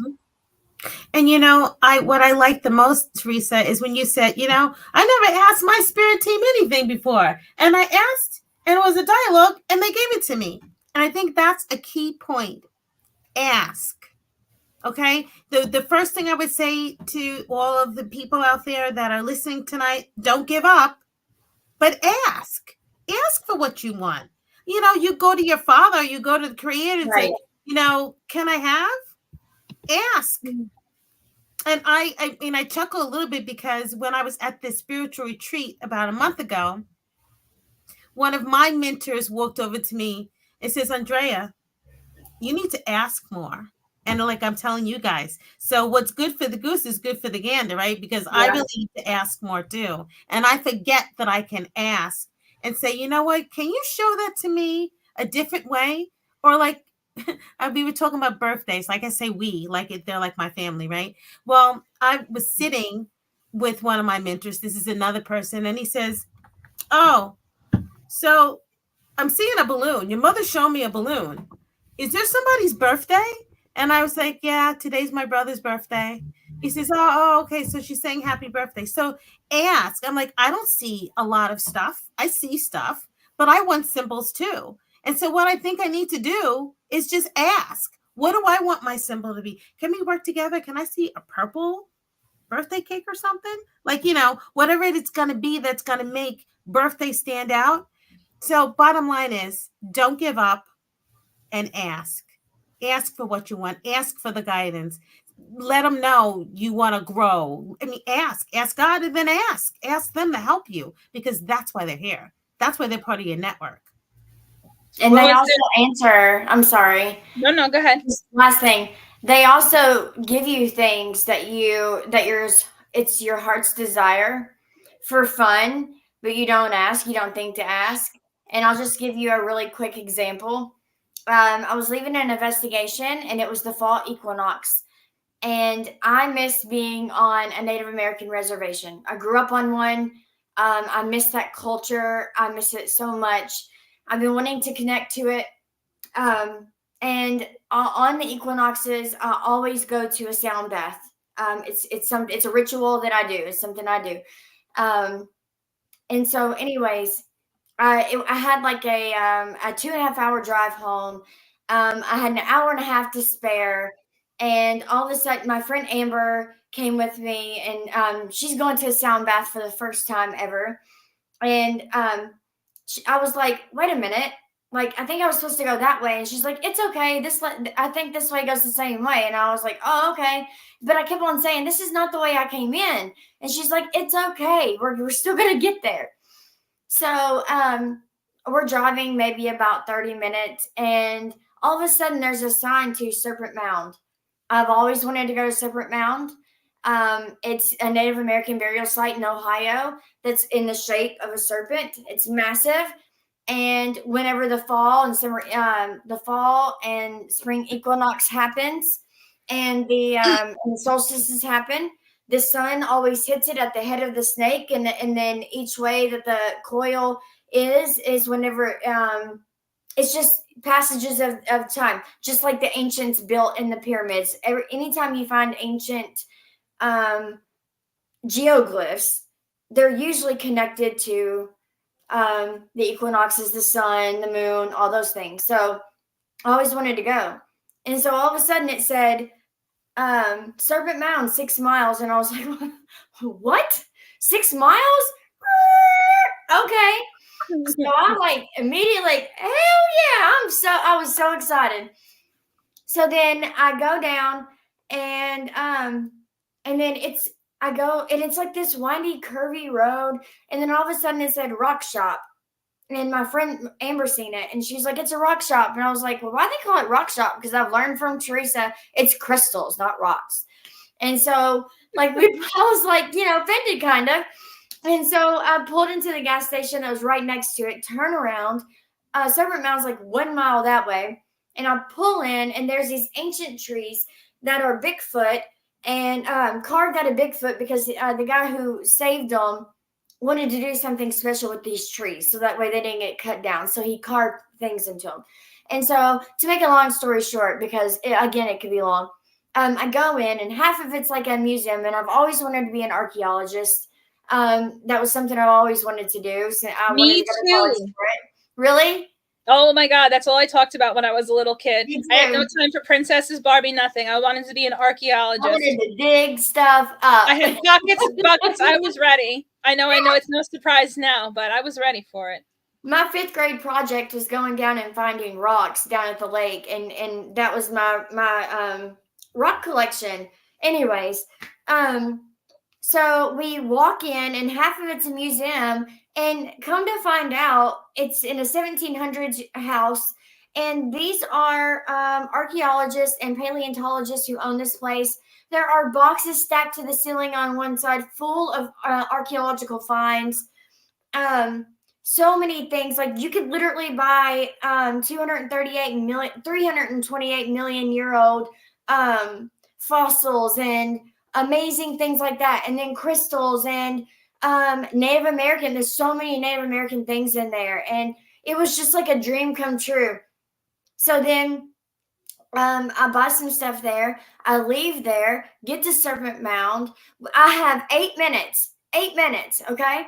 So I'm like, I don't even pay for parking. Sorry, I just didn't. And I just like ran. But then it said like reminding you like you're on sacred ground. So, and I was like, okay. So then I decided to like show respect, and I read all of the different signs. And I walk all the way down to the head, and there is a Native American ritual going on for the fall equinox, and it's talking about the womb. And so I was able to stand there, and and kind of like join this ceremony, and they're drumming, and all of a sudden like the wind starts blowing, and it's like the wind is answering us, and I'm like, wow, it's the fall equinox, and I'm experiencing on Serpent Mound a Native American ritual to give thanks to the equinox. Like, it was like a dream come true. I didn't even care about sound bowls. Like, I just wanted to stay, but then my friend really wanted to go. So she was like, you can do both. So we walked around all of it. I was able to like get down and like channel the earth and talk to the spirits and the elementals, and then ran to the car and hurried up, and I still had 5 minutes to get into the sound bowls. So it was like, that is what the universe, your guides, that's what they're here for. That's what they're here for. I didn't even ask it, but that was my heart's desire. And they're like, hey, let's have some fun. Inner child coming out. Here, let's go here. Like, it's signs like that. I love Well, you it. also do so much more work. Like, there's a quote from Tony Robbins to say, success does happen overnight, but there's 10 years prior to the overnight success. And, people overestimate what they can get done in a year and underestimate what they can get done in 10. And, you say, well, it came out of nowhere, but it didn't come out of nowhere. You pray every day. You channel every day. Right. You focus more and more in on your intention every day. And that was a gift for you because you were wanting to experience it and were looking for it and had no resistance. It's the path of least resistance. Right. One question I want to ask you too is the confidence to start in enlightened visions. I know it took you a minute, but where did you get the confidence from, the knowing from, to follow your dream? And now that you see it succeeding and all the people that come through the door that you touch in a positive way, what are you feeling? How can I sum this up? I hug myself because I'm so excited. I started out by like just I'm doing another show, and doing this show, I was like doing like readings back to back to back all day once a week, and it was just like, it was a lot. But I was starting to like trust myself, getting validation, and then being on like paranormal investigations, things started like again, validation. And so when I started channeling, all of a sudden I just started like rocking. And when I realized, I would close my eyes and I would go into this space, and things were just coming together for me. And I was getting burned out, and my wife said, why don't you start a business? It's something you've always wanted to do. Finances, like we had a big financial income come in, that it gave me the ability to be able to start my business.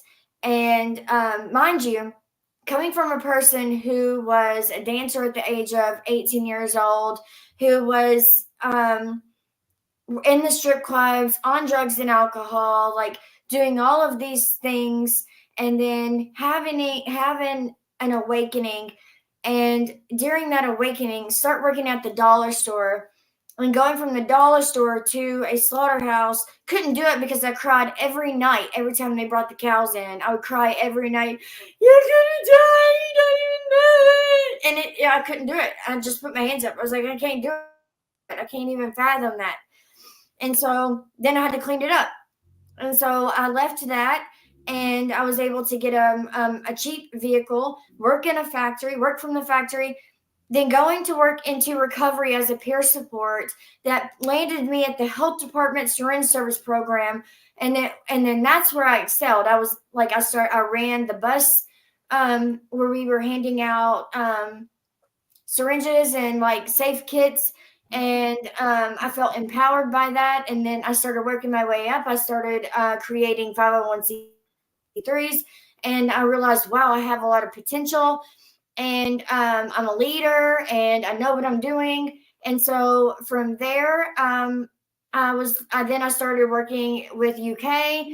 That I started handing out Narcan. I worked for a 5-year grant, and then I was like I worked in 16 counties where I was handing out Narcan. I was the first person to get into the criminal justice system. Like, I was breaking bounds, and I was like, the sky's the limit. And I always said I never wanted to work at a hospital. Never, ever, ever. But I always said I never thought I'd ever work at UK either. So, and then the next job opening is, oh, hey, we want to hire you at the cancer center. And I'm like, wait, what? Markey Cancer Center? Like, me? And they were like, yeah. And so I started working in the clinical trials. And so all of those years working my way up, going from lowest to the highest. As a gifted person, my gifts had developed at that point. I had mastered many different things. I was only there 2.5 months, and the energy was so vampiric. My body was hurting. It was caused, I loved the patients, but it was the department, specifically the people I worked with, caused me a lot of, it was just very negative. It was not good for me. And I was willing to give that up to step into my gifts. And I got the answer. Everything fell into place in synchronicity. I got the money while I got the job. And then as I'm working in the job, because I believe it doesn't matter how much money you have, I'm still going to work. That's just how it is. I've always been a hard worker. And then after I'm doing this job, I love it. And then all this stuff's happening. Then all of a sudden this office opens that is in my price range, that is right across the street from my work. And so I go and I sign a lease that day. And it was just like the universe, because I would pray, like you said, Teresa, pray. I would always say, open doors for me, because I don't know how to do this for myself. I don't know how to do this for myself. All I know is that I need to be doing my life's purpose. And I trust you and I thank you. And I literally started with driving to work. I would always say, universe, please allow me to get to work safely, but on time, and I'm not late, and there's parking. And when there's parking, I'm going to be the last person to get on the bus. And then once I get off the bus, I'm going to get into work, and I'll be in my office at 8 a.m. No joke. When that happened, I literally ran. So everything happened perfectly in alignment. I get to the bus stop. One person gets on the bus. The guy shuts the door, and crap you not, I'm like, oh man, not even thinking about what I'd manifested. And then he opens the door and says, hey, one more. And the guy that was there first said, oh, no, you can take it. So there I was, the last person on the bus. And then I got into the office at 8 a.m. And it was just things like that. The universe, when you are in alignment and you trust it, the universe is like, boom, boom, boom, boom, boom, boom, boom. Because that's what it's supposed to be. Yeah. That's what it's supposed to be. So ever since then, everything has, I've been upgrading, and I've been, everything has just been rapidly unfolding for love and light and for the positive. And it's like you said, Teresa, you cannot explain. It's so hard to explain. There's no words. Because it's an overwhelming feeling of love. Yeah. You know that you're part of everything. You're in, and everything is possible, and you're completely unlimited. And it may seem weird to step into that, but the only reason that it ever feels weird to step into it is some ridiculous made up construct that not you came in believing, but somebody who believed it when you got here gave it to you. That's one of the things that we're going to speak about on a future podcast, because we've been talking about the importance of self-talk and mindsets. When you are in an environment, the person who's going to, these are their conditions, their beliefs, their life experience, they are teaching you how to live. They're trying to offer you, maybe if they care, the best that they have to offer. Whatever, best, worst, middle, whatever it is, they're giving that to you. And when they give you those conditions, belief systems, and constructs, it comes along with a mindset, a way of living, a way of settling, a way of being inspired. A person who's inspirational is going to always seek inspiration like the sun. A person who's given up and settled isn't even going to reach for it because they don't even believe it's possible for them. So for you to start anywhere in your journey is to believe that the change is possible, the belief is possible, the experience is possible, the love is possible. And one of the big takeaways from that I would love for you to take away tonight is that we're not just on here preaching about it's possible and not living it. We're telling you the story about how Ash and Andrea happened to meet in Kentucky 5 miles apart, and nobody planned it. We didn't put effort in. We didn't spend a year manifesting it. We didn't think about it before we wanted it. I said, I feel in my heart that my heart matches your heart, and our hearts match Andrea's heart. And from your heart to my heart to her heart, and so many hearts beyond our hearts, that we are a soul tribe. And it would be so beautiful if we met, if we could all be together, even though we live in different states. It would be beautiful to be together. And the universe agreed. Yeah. And that's the power. And there was no resistance on Andrea's part, on your part, or my part. Wonderfully so, because we didn't know about it. And thank God we didn't even know about it, because we couldn't resist it. Because when we know things, the joy is not getting resistant, and because of the whatever garbage beliefs that you have in your head. So holding space of openness that says, well, I may have learned that and this is a conversation for another show, I may have learned that I don't have value and worth. But is that true? Right. Is that true? No. And then when you really lean into it, and Source says, I value you, and you go to someone else and you are a positive, happy person and go, I value you. You have value because you are a child, an extension of Source, because Source lives within you, because you are a beautiful being. And that's all you need. You can breathe as much oxygen as you want. You can take up as much space as you want. You can respectfully do no harm to anyone, including yourself. But you have the right to live. You have the right to love. You have the right to expand, the right to learn, the right to reach, the right to make anything possible in your life. And to me, the way that things get accomplished is me saying, I surrender. I'm capable of a lot of things, but I am not more capable than God. And wouldn't my life be that much more easier if God was the one at the helm? Because I'm stubborn. I'm hard-headed. And what I did for the early part of my life is spend my time in ego, and I'd run down the path that I thought was the best path. And then I know you guys will be surprised. There was a wall there that I didn't see. And I'm so in my momentum. When I'm in momentum, I'm 100 miles an hour, giving 110% of everything I've got. And boom, I hit the wall. And then I was sad, and I'm crying, and I'm wondering where that wall came from, and my head really hurts. And oh God, please! Then I knew God's name. I'd be bringing God in at that point. So sad, bringing God in when I hit the wall. Help me get out of this hole. Help me get past the wall. Help me. And God would help me. And I'd get out, and I go, oh, thank God, I'm past that. And I'd run down the next path headlong, and I'd hit the next wall. Nancy teaches, pray when things are good. And I used to go, yeah, okay. Pray when things are good. Thank you, God. And to me, that was enough. But pray when things are good gives you the foresight to see the wall coming and to stop before you hit it. And to me, when I hit the last wall that my ego ran me into, I stopped and said, I see my own pattern. And I don't want to hit more walls. And I don't want to have to go down, to go up, to go down, to go up and do this anymore.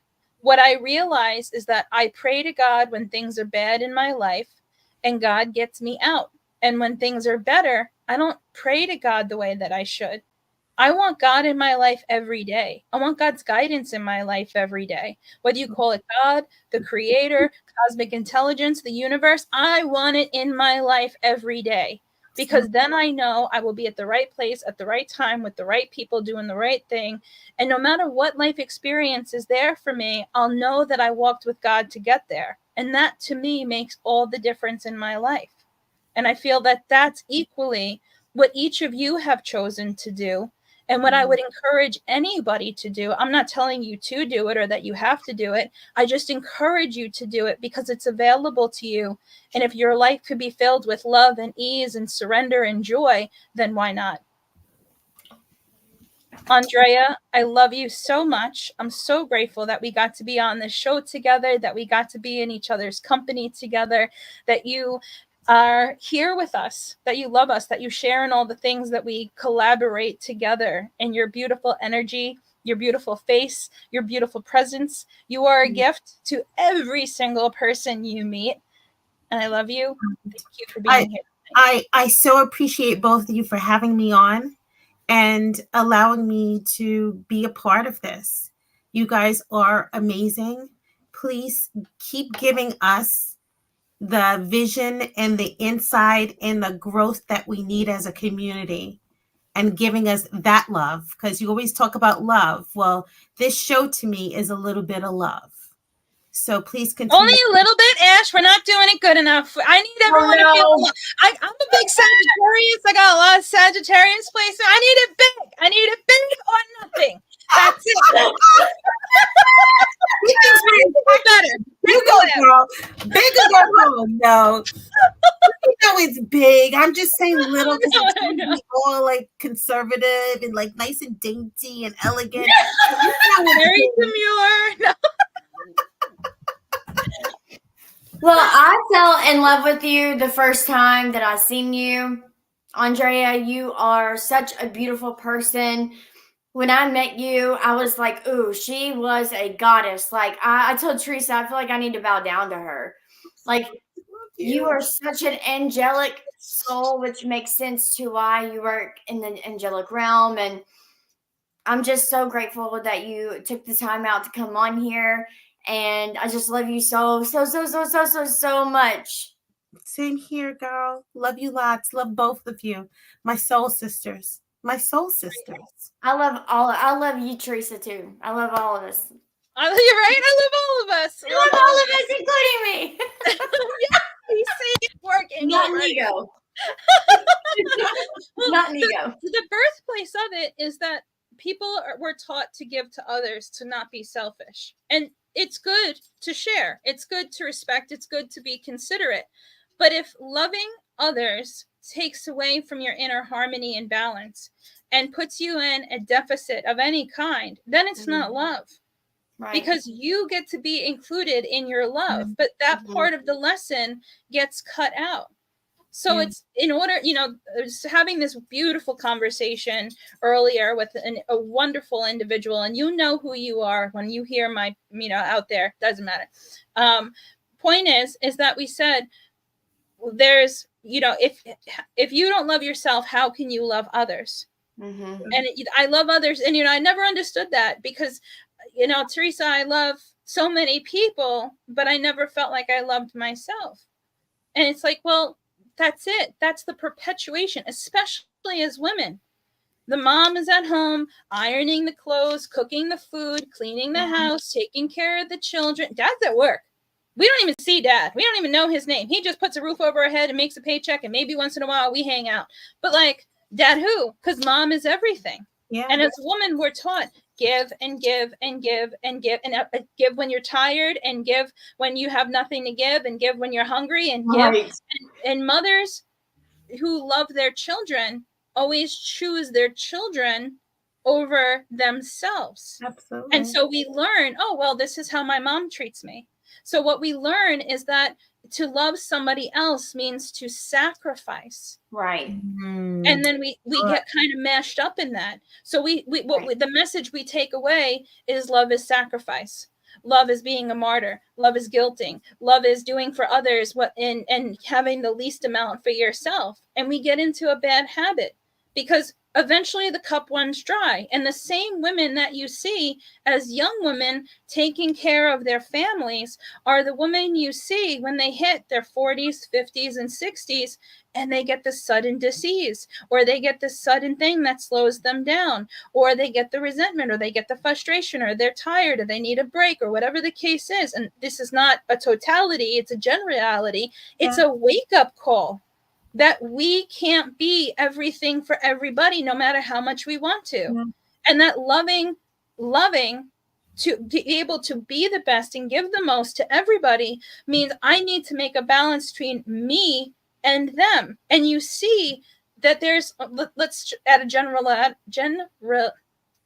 generality's sake, here's the people who learned balance in life, the women who have learned balance in life, and they're thriving, they're healthy, they know how to ask for support, they know how to have give and take in their relationships, no matter what those relationships are, or they let go and let God and they don't try to control people. And then the other side is to see where people try to control or they try to overgive, and you can see the imbalance in real time.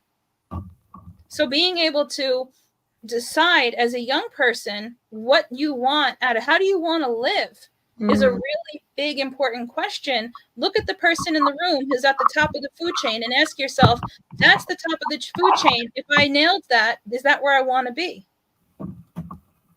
That was a really important lesson in my life, and I'm so grateful to watch both of you step into a place where you really want to be and continue to trailblaze and make it look effortless while you do it, even though you take on so much to get it done, and to walk with God so your path is easier, and to answer the calling of your heart instead of doing what you were told to do or what you think you should do, to do what you know you came here to do. And by doing that, it wakes up the world even more. So live your dreams, live your truth, enjoy your life, find happiness, keep hanging out with us in our virtual living room, and we'll keep coming up with new things to talk about. That's right. Love you.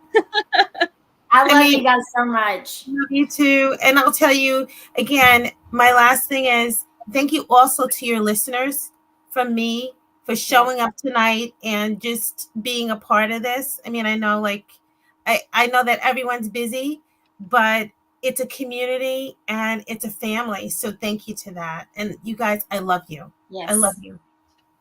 See you guys on Wednesday for Psychic Zen 333. Also, wait, before we go, Andrea, where are you going to be tomorrow? Oh, wow. I'm going to be at Sangria 71 in Williston Park, and I'm going to be giving readings. So, and how if people want a reading with you, do they get in touch with you? Well, I could give out my cell phone number. Okay, cool. We posted Andrea's information on our Instagram and our Facebook. She is from Reiki. From Reiki with Love.